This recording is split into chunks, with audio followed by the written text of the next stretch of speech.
Okay, so President Tinubu don't declare state of emergency for Rivers State. According to Rami, don't suspend Governor, Deputy House of Assembly for 6 months. I beg, pardon me if I talk fast for this video, and open your ear well, make you listen to me as Nigeria watch this video to the end.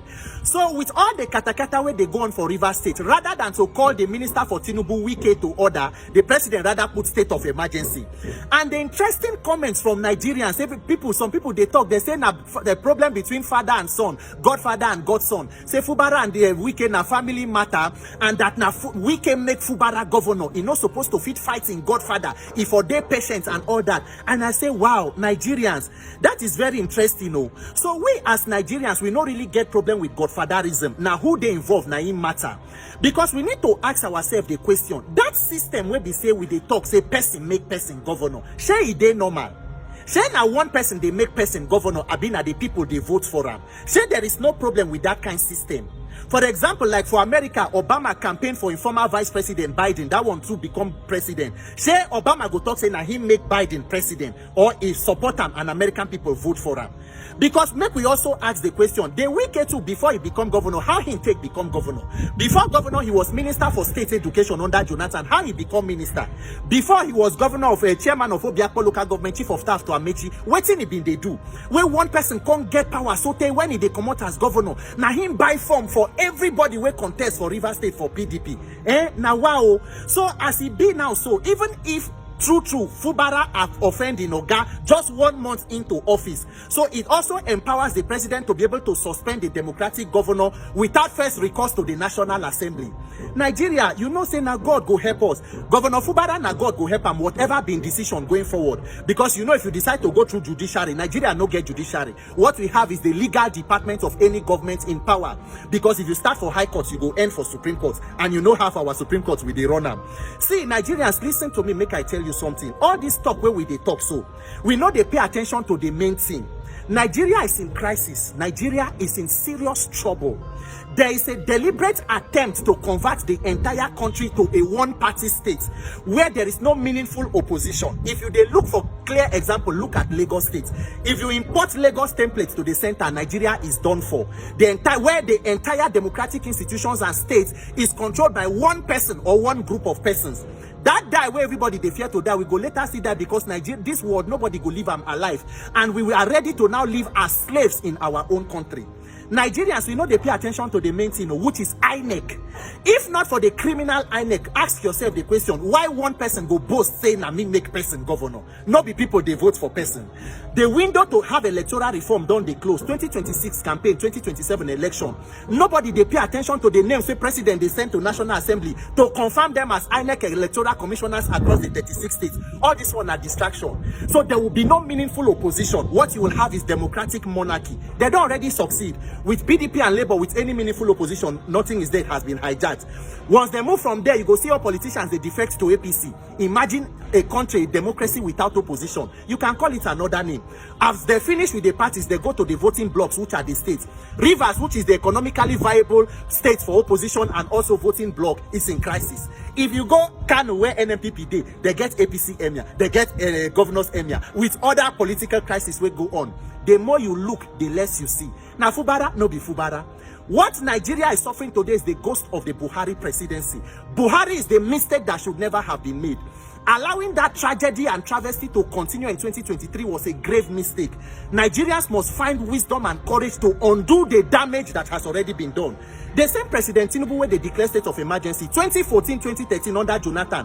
What happened when Jonathan won declare state of emergency? They oppose him. No, it is this. Jonathan is a mediocre. Yet Jonathan, in the heat of Boko Haram, declared state of emergency, left the governor, deputy. The current vice president was the governor that time, and other political leaders where they elect only gave opportunity for military to go in and push back the insurgents and the terrorists. Same thing they do with Occupy Nigeria fuel subsidy. They protest, they form Occupy Nigeria. It reached their turn, they come out fuel subsidy. Waiting they use the money do, nobody know. Nigerians, as we did so, we must decide to help ourselves. The arc of the moral universe is long, but it bends towards justice. Silence in the face of oppression is supporting the oppressor. I no vote for Fubara, I no vote for Wike. But as you see oppression and tyranny, so it is big enough to go round. So continue to the clap, continue to the celebrate them. May we not talk about governance and human life. Now who make who governor? And that system where they empower them to make person governor, make we no change them. This person where they carry come as a military administrator now for Rivers State, Rear Admiral Ghtin Bas, you remember them? He's the former chief of naval staff under appointed by Buhari. That their set, you remember, him being the chief of naval staff, Marshal Abubakar Sadiq, chief of air staff, General Tuku Yusufu Buratai, chief of army staff, General Gabriel Abayomi Oloni Shakin, chief of defense staff. Yes, Rear Admiral Ghtin Bas. Now him they don't carry to come become an administrator for Rivers State now. Nigerians, if we are ready if we love our own lives, you go pay attention to the bigger picture and ensure that you build institutions that are controlled and work as a democracy and not controlled by strong men. If not, they shake away you see, so where another person they suffer, where you they clap, it go soon touch you. And by the time it touch you, there will be nobody to clap for you again. May Nigerians get the courage to place demands and take action that is necessary to fix INEC and the electoral process. If not for the criminal INEC and Nigerian judiciary, nobody should be able to boast that they were able to make another person governor in a state as rich and as viable as Rivers State. So the people of Rivers State are completely redundant. They don't know how to elect leaders. They only wait for their former governor to pick somebody. When you tire for that one, you come out and you pick another one. The more you look, the less you see. Ireo, supporters of Wike, Ire, supporter of Fubara, supporter of suspension and waiting that they call them declaring of insurgency, I'll be waiting Tinubu do. The Lord be with you now. Everybody go day all right finally. At the end, may Nigeria prevail. God bless Nigeria. My name is Peter for Nigeria. That the political krinkum, or if you like, the political higgy-haga that has enveloped the politics of Rivers State for a period of time now has all the trappings of an odoriferous saga. Kum gagatwan gaga. And I am maniacally bewildered that this flashpoint is of no serious concern to the Commander-in-Chief of the Federal Republic of Nigeria. This is because all the flashpoints of war that has snowballed and transmogrified into bringing about a calamitous end for Nigeria. The impression it creates is very, very wrong, in my opinion. And I think the president should have been more presidential. Whoever wrote that speech did not do the president any favors at all, because the impression is the person that usually wins has won again. You know, so possibly emotional angle. First, the president has powers to declare emergency to restore security. That power we are not contesting is clear under section 305. Whether there have been enabling environment that warrant the declaration is a subject of debate. Yes. But the president does not have power to suspend a democratically elected governor, deputy governor, and a democratically constituted House of Assembly, despite our differences. Neither does the president have powers to appoint an administrator. Listening to the president saying, I hereby appoint that, I say, where are you coming from? It's like somebody, because there's insecurity in the country, maybe somebody from the minute he takes over government and we're discussing on the legitimacy of it. And secondly, the president now went further, where he now, from nowhere, invoked the power that he does not have, to now usurp the powers of the National Assembly under Section 11 to make laws when the State Assembly breaks down and they cannot make laws. That Section 11 sub 4 said in a situation where the State Assembly cannot function, for whatever prevailing reason in that state, we make the law, we make the regulation. But the president now insulted us by bypassing that our constitutional power and then saying that the Federal Executive Council will ratify the resolutions made by the administrator. Who is the administrator? It's unknown to law. So how does he make regulation? And we're talking about the people of a state, a sovereign arm of the federating unit, not an arm of the federal government. This proclamation is coming should come before the National Assembly. So what do we expect? For me, I can only speak for myself. Of course, I will oppose it. I will oppose it because, one, the president has no powers to suspend a democratically elected leader from office. Even under that section that gives us power, under 11 to make laws for the governance of a state where the state assembly cannot work, forbids us from removing the governor or the deputy governor. Because a governor holds a sacred sovereign mandate that comes directly from the people, that can only be taken by impeachment or incapacitations or death. The very moment, and again, remember in 2013, when President Goodluck Jonathan declared emergency in Borno, Yoruba, and Adamawa, Tinubu was one of the people who vehemently resisted it and said that it is a dangerous trend that portends danger for democracy and that is diabolic. And because of that, he opposed it even when the governors of that state, including his VP today, Shetima, was the governor of Borno State, he was in office. So we are saying that if you allow a president to wake up, a democratic president, who used to be a Democrat, suddenly inviting the military to take control of a government of a state undemocratically because it declared an emergency. Okay, today, is there crisis in Rivers now? Are people dying on the street? Is there imminent danger? That we saw smokes from one pipeline that we didn't see whether it was broken. Was enough for Mr. President to rush to declare emergency? If the president wanted to be honest, he could have also told, when the governor called for a peace meeting, did those lawmakers come? No.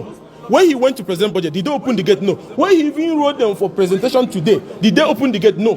The president did not even mention those things in his speech. He was busy lambasting the governor, since the governor is an appointee of the federal government. So that makes us have this feeling, some of us in the opposition, that is biased. And that is why we are saying it's very simple. There are certain things. If you remember the foundation of parliament all over the world after the French Revolution in 1776 or thereabout, that is about limiting the powers of the king that was in essence at that moment.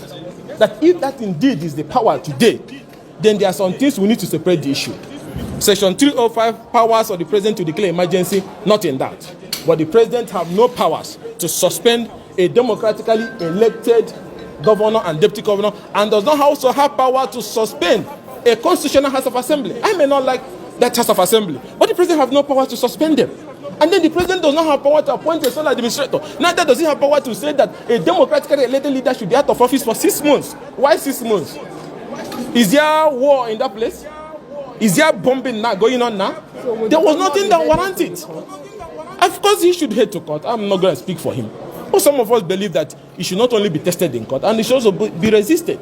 So, for me, there's no way, even with a gun on my head, that I will vote in support of that, because I can't defend it to my children that a democratic president will wake up and suspend a democratic governor and a democratic House of Assembly, appointed an administrator, and then go further to say that the powers to make regulation, he's not donating the power. Where did he get that power to donate? That the administrator will make regulation, and that the administrator will send the regulation to him, because he is the one that runs the Executive Council. Then he will make the veto or ratify the regulation. So where does this leave us as lawmakers? Under Section 11, if the State Assembly cannot function as a result of crisis in that State Assembly, the power to make laws for that State Assembly reverts to National Assembly. So there's no way I can vote.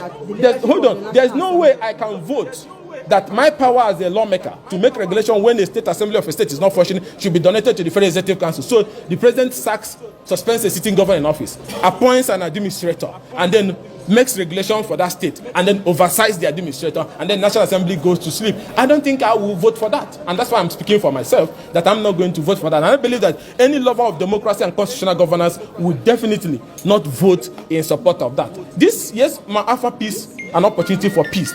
Anything that will make peace to return to Rivers State, will support that. But at the same time, we cannot tie ourselves to lay the foundation for constitutional crisis in the country in the long run, that anybody can suspend it. Even the parliament can be suspended under one guise or the other. So the limitation, there must be limitations. And that is why I said the condition, nobody can take control of any section of this country, any government of this country, without the democratically conditions spelled out in the Constitution. So if you look at the provision in Section 11, that power to make regulation or make laws where a state assembly is not working rests with the National Assembly. If you also look at Section 305, there is no place where he gathers the power for him to go and then remove a sitting governor, appoint a administrator, and then make regulation for that state. Now, how do you explain the fact that the leadership of the National Assembly was at that meeting where that decision was taken? That is why I said parliamentary business, consultation is allowed. So if he consulted some people, fine and good. It's good that he consults. So when you finish consulting, they will brief for. That is why if you go to our rule book, before emergency declarations can be considered, we go into executive session. So I believe that whatever that must be discussed in that their consultation, when we go into executive session tomorrow, they will brief us on what he told them, so we can see from their own angle. So when we are seeing from the angle of the leadership, we'll merge it with the provisions of the constitution. Bear it in mind that before you can make that consideration, the parliament must be properly constituted with 2/3 majority, which is about 240 something like that. About anything below that will be like a queue. It will not work. So when we listen to the consultation that have happened, then we match it with the constitutional provision. Vis-a-vis, should we donate our powers as lawmakers to the Federal Executive Council? Because there's principle of separation of power. You have sacked, you have suspended something you don't have power to suspend. Are you getting me? Now you are saying that you will you will review the regulations and pass it. So where does that leave us as representatives of the people? Section 11 was very clear that if the House of Assembly cannot work, it has broken down that there's insecurity, crisis, emergency rule, we make regulation. That's why you have principles of checks and balances. But he is saying now that the regulations will be sent to him, the man who suspended, and then he will approve it for the people of Rivers State. I think that is unknown to our constitutional provision. It has never happened, but the last time it happened under Obasanjo, the Supreme Court set it aside. And that is why when Jonathan now declared it, when he was in opposition, he left the executive officers to be in there, even when there is total breakdown of some of those local governments that have been taken over. This one, there's no crisis at all. There's tension that's brewing. There's just tension. There has not been, killing and burning of things all over. Just one pipeline that we didn't even see whether it was actually broken. So we don't even know who did that. So there's nothing. Is the situation right for it? No. But if this can lead to peace, fine and good, but then it must be done in accordance with the provision of the law, which means you remove the issue of suspending an elected officer, you remove the issue of usurping the powers of parliament to make regulations and make laws in a situation where the state assembly cannot function, and then do it the right way. Because I remember he said in 2013 that this is a dangerous trend that portends great danger to constitutional governance, and that it is diabolic. That is what Tinubu said in 2013 when Jonathan declared the emergency in Yobe and Bruni. In that one, he did not even remove the governors, but the president then called it a diabolic decision. So we believe strongly that now that this decision is unfair, is unconstitutional, and that we are not contesting your powers to declare emergency, even though it is subject of debate now that what has happened in Rivers, does it warrant an emergency? But let's say you, because of assumption and tension, you feel it should be declared. But where did you not get the power to suspend a democratically elected officer, a deputy governor, a governor, and a state assembly? Like I told you before, I may not like the state assembly, but you don't have power to suspend them. The very moment you start suspending legitimate arms of government, somebody can come and suspend you, the president. So if tomorrow somebody comes and say you're no longer the president, should we support the person because there's breakdown in law and order in Nigeria? It is wrong. There's provision laid down in the constitution. So we feel the president overreacted on the issue because, and in all that he said, he didn't even condemn his minister. So was Fubara fighting alone? Was he fighting himself? There was a fight between him and Wike. In all the threats Wike was issuing, the tensions was brewing in every part of Nigeria. Did the president not mention it? He didn't mention it, which makes some of us in the position to feel that, are you biased? Because you couldn't even mention it or condemn him. You left him in his office, and then you are condemning a governor who doesn't even have power. Because to maintain pipeline requires issues of security, which the president is the commander. So it's the president's responsibility. If that pipe is broken, he failed. It's not the governor, because the governor doesn't have power to command the state. After all, you people have even seized the allocation of the state. You don't even have money to function. So he's managing to run the state. So that's why I feel that this whole thing, this country is not supposed to, after almost over 50, 60 years, go back to a place where a president will solve. So remember, the states are federating states in the federation. They are not an arm of the federal government. So they are part of the federation, and that's why I feel strongly that he overreacted and that should be addressed. Today, and a decision, the process, a decision reached, but it appears as though there was very little discussion, and the whole process has been adjourned. No. It's also, Charles, yes, Nigerians have a right to expect, after all, we are their representatives. We're elected by them to represent them. And I know that expectation is high, and we could have done it today. But you see, the Constitution has prescribed rules. This emergency rule is a very serious constitutional development. Indeed. It's one of the most serious constitutional developments. And the framers of the Nigerian Constitution took their time, not only in regulating strictly the conditions under which it can be imposed. And let me be clear, none of this talks about removal of elected officials. None of it. In other words, the expectation is that the president even when it declares a state of emergency, can do so to strengthen and aid Right. the elected officials, not to replace them. So if and it's that appoint an important, why didn't you guys discuss it coming. today? By the Constitution, after the declaration, which the president has done, what he has done has not actually completed the declaration. The president has only started the process. Yeah, but he's sworn in the administration. Yes, whatever he has done is inchoate. It has not crystallized. The powers of emergency under Section 305 have not crystallized. In other words, legally speaking, constitutionally speaking, there's no effective emergency rule now. Until it is. Until the Senate and the House, Right. the National Assembly, collectively speaking, by 2/3 majority. You see how the Constitution recognizes that it's an extraordinary situation. Right. Now, the constitutional requirement is for the president to forward that proclamation to the National Assembly. Well, he said he has.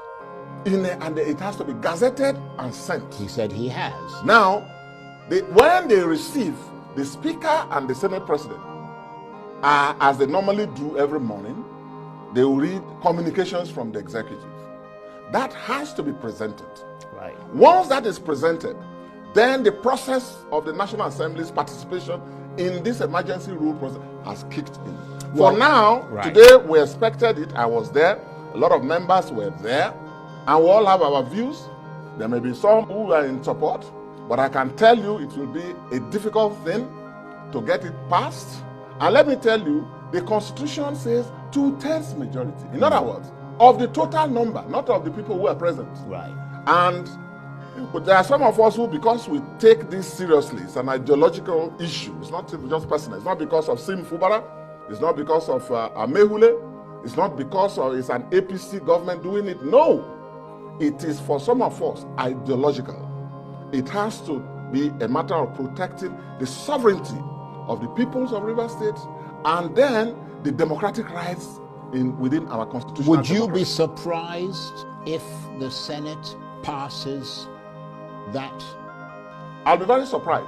First of all, move by the oh president? yes, because it has to be supported by 2/3 of members. Well, you need at least 73 senators. About 73 senators. Yeah.